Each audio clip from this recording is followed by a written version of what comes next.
दोस्तों, वास्तुशास्त्र के हिसाब से अगर घर का कंस्ट्रक्शन आपका सही नहीं हुआ हो और अगर उसमें कुछ खामियां हो जाती है और सही से अगर आपका बारीकी से ध्यान न दिया गया हो तो आपके चैन की नींद नहीं आ सकती है, जिसका कहीं ना कहीं वास्तु दोष ही कारण होता है।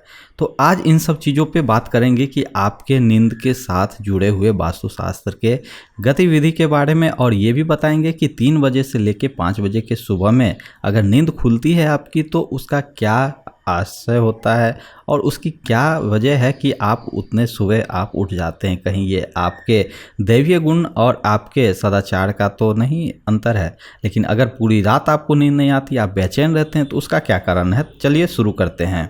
तो रात के वक्त अगर घर के सारे सदस्य सो जाते हैं और आप सारी रात जाग कर काट देते हैं, आजकल नींद न आने की समस्या बहुत ही आम है।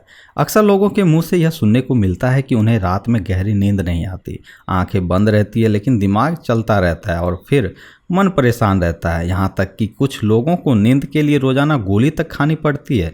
तनाव और मानसिक विकार के कारण ऐसा हो सकता है, या फिर आपके घर का वास्तु भी इस समस्या के लिए जिम्मेदार हो सकता है। तो जानिए, कहीं आपके नींद नहीं आने के कारण बेडरूम में आपके कुछ इस तरह से गतिविधि हो सकते हैं। कहीं आपका पलंग ऐसा है कि आप लोग खाना खाते वक्त पलंग पर बैठकर खाते होंगे, जहाँ पे आपका बेड पे खाने का एक गलत तरीका है। इसे खाने से राक्षसी गुण आता है और कुछ ऐसे अलौकिक और नेगेटिव एनर्जी उसमें प्रभाव करती है।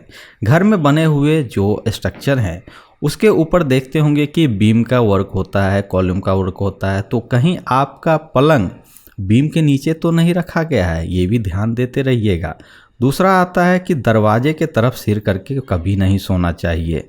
इससे आपका जो मानसिक तनाव है वो तरंगे खिंचाव में आता है। उसके बाद है उत्तर दिशा में सिर करके कभी नहीं सोना चाहिए। बेड के अग्नि कोण में पानी की बोतल या जग भरकर कभी नहीं रखनी चाहिए। कमरे के उत्तर पूर्व या ईशान दिशा ज़्यादा भारी हो तो उसे जल्दी से जल्दी खाली कर लें और जितना हो सके उसे हल्का रखना चाहिए। बेडरूम में अटैच टॉयलेट और बाथरूम आजकल कॉमन हो गए हैं। लोग ज़्यादा प्रीफर करते हैं कि इसे जो है, एक तो घर के अंदर आ गया जो सबसे बड़ा वास्तु दोष है, उतनी तरह से आपको मिल ही जाता है, लेकिन उसके बाद भी घर के अंदर, रूम के अंदर आपने टॉयलेट बाथरूम बनाया है, ये तो बहुत बड़ी गलती करते हैं लोग जानते नहीं है कि वास्तुशास्त्र में घर के अंदर और रूम के अंदर टॉयलेट कभी नहीं बनाना चाहिए, ये गंभीर दोष होता है। और साथ में अगर बनाए हैं तो उसका देखिए कि दरवाज़ा खुला हुआ तो नहीं है, ये भी एक कारण होता है आपके वास्तु दोष के, जिससे आपकी नींद नहीं आती है। कमरे में कोई अशुभ मूर्ति या फूल पौधे नहीं रखने चाहिए। बेडरूम में अग्नि तत्वों की वस्तुएं जैसे फ्रिज हो, इन्वर्टर हो या हीटर, इस तरह की चीजें भूल से नहीं रखनी चाहिए जो बराबर चलते रहते। बेडरूम में देर रात तक टीवी या कंप्यूटर चलता हो या फिर मोबाइल ज्यादा इस्तेमाल करते हो तो इन चीजों से अवॉइड करें। बेडरूम के गेट के सामने सीढ़ी कभी नहीं होनी चाहिए। दरवाजे खोलें और बंद करते समय चर की आवाज़ नहीं आनी चाहिए। आपके कमरे ईशान या नैऋत्य कोण कटा हुआ नहीं होना चाहिए।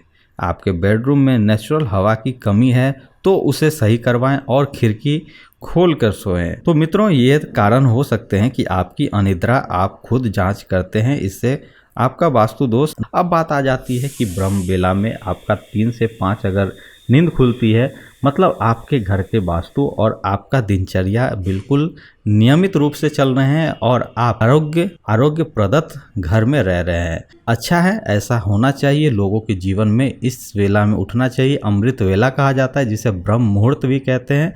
इस समय उठने वाला व्यक्ति हमेशा दीर्घायु, आरोग्य और जीवन में उन्नति करने का हमेशा मार्ग खुला रहता है। तो कोशिश करिए कि आप भी 3 से 5 के बीच उठिए और अपना ब्रह्म बेला में ध्यान कीजिए, योगा कीजिए, अपने जो भी रूटीन है उसे फॉलो करिए, तो आपका जीवन भी सुखमय रहेगा। मिलेंगे नेक्स्ट वीडियो में। इसी तरह से आपके लिए कुछ नई चीज़ें लेते आएंगे। और अगर अपने घर में आप नक्शा बनवाना चाहते हैं या अच्छे से डिजाइन करवाना चाहते हैं जिससे आपका वास्तु दोष ना हो, तो लगे रहिए, मेरे टीम के साथ जुड़िए, हमसे डायरेक्ट कांटेक्ट करिए और अपने घर का नक्शा बहुत ही बेहतरीन तरीके से बनवाइए।